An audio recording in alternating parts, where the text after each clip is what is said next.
safe harvest inspires lasting dominion. Now, why a lot of people are suffering, it is because they don't know the difference between preserving themselves and harvesting themselves. Now, what religion teaches is don't commit sin. Don't go to this place. Don't go to this place. That is a value. It's not too much. And it's not real. No, it's not real. Don't commit sin. Don't smoke cigarette. Don't steal. Don't commit fornication. It's not real. Ask me what is real. What is real is safe harvest. Allow vision to reveal you. That is to ordain your preservation and immortality. Christ was not principally busy with making Jesus holy. He was busy with harvesting Jesus. That is bringing out the divine quality of the man. That's what I mean. I said bringing out, clothing the man's humanity with divinity, transforming through fellowship the mentality of a carpenter to the thinking pattern of King of Kings. Vision changes the way you think when you stay in fellowship. Vision impacts your mindset. It tells you, this is the way I want you to live. He's trying to quarry you. Now that in vision takes from you is what he crowns. He has to harvest you if there is something in you. Now, listen to this because I'm not taking long in it. Vision must set boundaries on your life before they safe harvest. That is what is called 7 eyes in chapter 5 of Revelation. And 7 horns. There is 7 eyes. That is, the 7 horns is a completeness of vision that set boundaries on your life. Boundary means, my friend, you cannot live the way you want. You can't go to where you want. You cannot devote your life to whatever you want. This is who you are. Take this book and don't get off on there until you finish it. I want to influence the way you reason. There is a difference between keeping yourself and harvesting yourself. The harvesting is pure. Sometimes keeping yourself is religion. You might not really prosper because you kept yourself, because you might not really prosper because you didn't smoke. You might not really prosper because you're not keeping a boyfriend. You might not really prosper. But you will never be ordinary if you harvest yourself. Because it is your self-harvest that God puts crown on. Not what you didn't do. Am I saying something? It's your value. Just like when I started ministry, I was conscious of demons. I'm not conscious of them anymore. If you watch 40 days, there are some days I come to 40 days there. I will teach 2 songs. I will do first of all what is called word of wisdom. After that, I'll teach 2 songs. After 2 songs, I will teach 2 headings in the course, and then I will lead prophetic prayer meeting, and then I will bless the channels. Now, if you look at what I did in that particular time, you see that everything I was trying to do was intentional, just to create relevance of the altar, the people, and me. I jam-packed it, and I was intentionally bringing it out. That is what is called blessing the people from what I took from myself. From myself. So since you were born, what have you been able to take? Now, what vision took from you is what preserved you, not me. If vision didn't take anything, then man remains dust. The reason that people try to say they are holy, and things that happen to unbelievers are happening to them. They are also dying like unbelievers. They are poor like unbelievers. It is because they are trying to do abstinence. True. They are trying to discipline themselves. It doesn't achieve much. No, it doesn't achieve much now. What achieves much is self-harvest. Vision have to produce from Joseph that value that Pharaoh brought to the seat as prime minister. It was a value. In 41, can you look at 41 of Genesis? He said, Joseph, nobody by your word shall Egypt. It is not the Joseph that was dreaming. It was a manifest Joseph. It was not Jesus that was born. When Jesus was born, he was diable. And then he took 30 years to bring out Christ. And he came out of the grave. He's from harvest. The one that is sitting upon the throne is a harvested Christ. Now when you know harvest, you don't beg. The way I am now, by God's grace, excuse me, we don't have two Christians. My value cannot be found in another person. That value is not from abstinence. It's from self-harvest. God does not put crown on abstinence. Excuse me, that you're not smoking does not mean that you should be a king. I've met people who abstinence made religious and they die like ordinary people. They die poor. They were not committing sin. But there was no value that is reasonable that came out of them. Look at 41 so that I can stop. Genesis. And Pharaoh said unto Joseph, see, I have set thee over all the land of Egypt. Okay, from 40. Thou shalt be over my house. He said, just like Potiphar.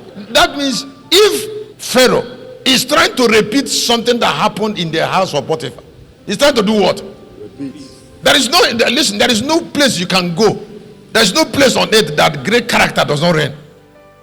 Do you know why we are sharing it? Time doesn't make it irrelevant. Nation doesn't make it irrelevant. Where you came from. Seasons does not make it irrelevant. That you are a Nigerian. If you have a great character as a Nigerian, if you go to Dubai, Abu Dhabi, or Saudi Arabia, or America, or Russia, that same character will still affect Russians. It will still affect Americans, Britons, Chinese. It's not environmental. It will affect people in thousands of years to come. That is why we are still studying about Joseph. Because it is not periodical. It doesn't fade with time. I say it doesn't get irrelevant with time. The self-harvest. Look at that 40. He said, go ahead, please, quickly. Thou shalt be over my house, and according to thy word shall all the people be ruled. According to your word, yes. Only in the throne will I be greater than thou. Go ahead. And Pharaoh said unto Joseph, see, I have set thee over all the land of Egypt. And Pharaoh took off his ring from his hand, and put it upon Joseph's hand, and arrayed him in vestures of fine linen, and put a gold chain about his neck. 43, I made him to ride upon. Go ahead. In the second chariot which he had, and they cried before him, bowed their knee, and he made him ruler over all the land of Egypt. And they made him ruler from what? Somebody who made Pharaoh from prison. Please listen. That thing you see, when I was younger, when they talk about dream, I thought it was a gift. It wasn't a gift. It was a character ability. It was a preservation. No, it wasn't a gift. It wasn't charismatism. I said it wasn't. No, it wasn't a gift. It was something that was developed. It was an ability of a young man that sees his future clearly, and then has strength to stay with what he sees. At 17, let me ask you a question before I stop.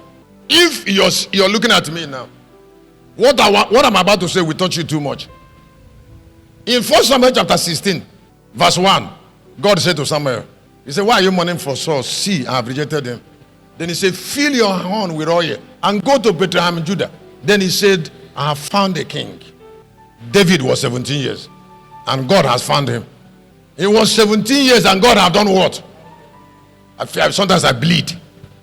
I bleed for somebody who said, I don't have anybody helping me and you're 17. You still need help at the age of 17? There's too much help. Somebody 17 is saying 20 is saying his need. Is a help of somebody who is useless, of a vile character. Always feeling nothing and always being conscious of nothing. No matter how, there are people, no matter how they are inspired, no matter how, they cannot be steady. Does it not touch you that somebody was recognized by God at age of 17? And then God was able to say no to his senior brothers. Because there was a value that was needed. I said that those who are older. I used to tell people, I said, why the families are suffering after you see people who are 25, you see people who are 30, you see another person who is 28, and a woman that gave birth to them is still in pain. It's because they are wasted. And excuse me, you don't look for money when you have value that is superior to money. You think if you're in the choir and people know that you have a spirit of intelligence and vision to come to choir anytime to sit down before any other person, and you're leg around, you think people will not know? I say you think that? You think people will not know? Let me explain something to you. If you are selling book, you're selling book here like during synod. Let me give you an example. And you like making trouble that place where they are. You're selling book and mantle. You like being restless. Can your restlessness affect praise? That's the question.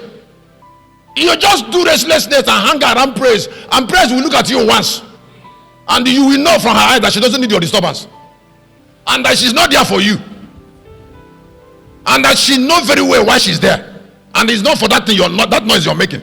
She will not teach you that. She will look at you and you understand it. So she's not there. If your noise is there, she will not exchange word for you for losing your brain. That you talk to somebody and he reply means two of you are the same thing. That's the way I preach. If somebody know that your brain is not fine and you're behaving like somebody whose brain is not fine, she will not reply madness. I was telling somebody, I said, you came to reception. You came to exchange word with somebody. Maybe you signed your name. You came to exchange. You said somebody insulted you. Excuse me. Don't forget that when you exchange word there, we know everybody. Now, if somebody insults you and you didn't reply, the person feel ashamed. The person feels ashamed immediately because he's a trespasser. He has already violated you, but you didn't reply because you know he's mad. Now, in case you don't know, if you are there trying to reply her and two of you are exchanging word, because two of you are the same thing. Two of you are the same thing, and in case you don't know, we know two of you beyond that time. Beyond that time. There's nobody around me that don't know the character. So what are you explaining? Excuse me, did praise bribe me to tell you? If you go to media stand in Galilee, do you go to scrub praise? I've not told you that praise does not have time. That she can stay there for 6 hours without saying anything. And somebody said, Daddy, you're talking about praise. Praise didn't ask me to talk about her. Did she ask me? Not even me can take that character away from praise. Even if I don't like her, it doesn't matter. She already has it. Even if you don't like her, it doesn't. I had to tell you, look, I said the way when he come to reception to see him, he will go to reception and knock. And knock at Eluka's office. He will knock. When he knock, she will go and sit down. Eluka will come out. She doesn't knock and open office like Onyara. I said she will. When she is sure that Eluka have heard, she will go and Eluka will do what? He will come out. He will tell her, she will tell him what he wants and then walk away. Even if it's me that she's seeing, she want to see, she will still knock. She will and go and sit down. And when he comes, he said, I want to see Daddy. She doesn't open and come to the Eluka's office and stand up and stand there. As if though he's a policeman. Praise I have not reported anybody to me. All her life. All her life. And nobody has complained about praise to me all her life. When we are coming, it was not praise that I sent there to be there. It was somebody I asked to stay in Surulere. Reverend Chu told me, say he doesn't want the person. I brought the person to this place and sent praise there. And Reverend Chu had peace. So she's a girl that people value. All locals may value her, they respect her. As small as praise is, that girl is being respected by locals. And if two people quarrel, somebody says, settle us. You're raising your voice to exonerate yourself from blame. As if they we don't know you before that day. You're trying to, you look at me, and you look at me, 60, prophet, who you have stayed with, maybe for over 5 years. And you're trying to explain yourself to me, you that I've known very well. I'm in prophetic ministry, and I'm 60, 32 years. And then I have this intelligence with which I preach to you now. And then you still want to talk to me about yourself. As if I can't see you. Can I ask you a question? Is the things you're trying to tell me, is it different from what you are manifesting? If you didn't tell me anything, I might not see what you're behaving. And does character not talk? Does anything talk louder than character? And does people beg you to talk about character of others? When I was taking camp to Galilee, did I not know that the people in the market will talk about me when Lucas am coming to the village? How will I bring camp there if I'm not sure of what they will say about me? And am I living the way I'm living because of them? Or am I living the way I live because that's the way vision makes me to live? So it is what I live out they talk about. Even if they contradict what I live out will still reign. Excuse me, I have a character to build the evening country, and I will not be stopped, not even by hatred. The strength of your enemies is not as strong as what you kept down to defend yourself. David wouldn't have died before Goliath. It's not possible. It's not a matter of stone. There are people that when Satan see their presence, he worships. He worships what they have harvested. I say he. And every day you have misunderstanding. You're trying to explain something. Explain what?